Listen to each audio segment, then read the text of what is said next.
Waalaikumsalam warahmatullahi wabarakatuh. Kunut nazilah ni memang kita disunatkan untuk membacanya ya. Tapi kunut nazilah ni bukanlah disunatkan untuk kita melazimi perkara tersebut sepanjang solat kita. Dan dia disunatkan oleh kerana ada perkara-perkara yang berlaku. Jadi antara sebab kita disunatkan untuk melakukan kunut nazilah ni ialah ketika mana umat Islam ditindas atau umat Islam dizalimi, seperti mana berlaku di Syria, berlaku di Palestin. Maka umat Islam memang sentiasa disunatkan untuk membaca kunut nazilah untuk sebagai satu bentuk bantuan doa kepada orang-orang yang dizalimi lah. Seperti mana Nabi SAW juga mengamalkan kunut nazilah ketika mana sahabat-sahabat yang diutuskan oleh Nabi SAW seramai 70 orang yang mana mereka ni semua adalah hafiz Quran, qurra dipanggil. Mereka telah dianiayai, mereka telah dibunuh di telaga di satu tempat di nama tempat tu, Allah saya pun tak ingat nama tempat tu, di Bi'rul Maunah, Bi'rul Maunah di tempat Telaga Maunah. Jadi di situlah sahabat-sahabat Nabi telah dikhianati ramai 70 orang. Maka Nabi telah membaca kunut nazilah atas nama mereka lah. Dan disunatkan juga membaca kunut nazilah ketika mana datang wabak penyakit. Ni yang kita sedang amalkan hari ni lah. Datang bala wabak penyakit ni, jadi kita disunatkan untuk membaca kunut nazilah sepanjang kita masih lagi menghadapi wabak tersebut lah. Dan kunut nazilah ni disunatkan untuk kita melakukannya sepanjang waktu solat kita. Solat fardu sahaja tetapi tidak disunatkan kita lakukan untuk sembahyang sunat. Jadi sembahyang fardu sahaja disunatkan untuk kita membaca kunut nazilah ni. Jadi kalau kunut biasa, kunut subuh tu, yang tu solat subuh saja tak boleh kita buat pada solat-solat yang lain. Adapun kunut nazilah ni sunat kita laksanakan pada semua waktu sembahyang.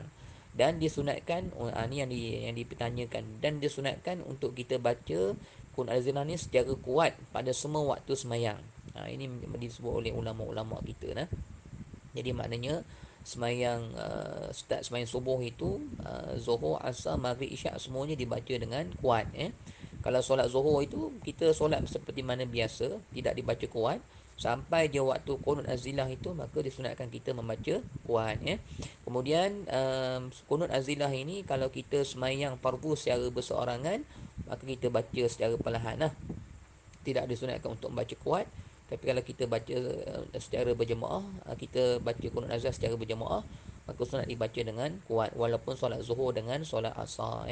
Kemudian kunut nazilah ni kalau kita tertinggal, tidak disunatkan untuk membaca untuk sujud sahwi jadi jangan kita tinggal kunut nazilah kita sujud sahwi pula sebab dia bukan sunat abad dia bukan sama martabatnya dengan kunut subuh tu jadi tak perlu sujud sahwi. Kemudian disunatkan untuk kita mengangkat tangan dan mengaminkanlah doa kunut nazilah tersebut.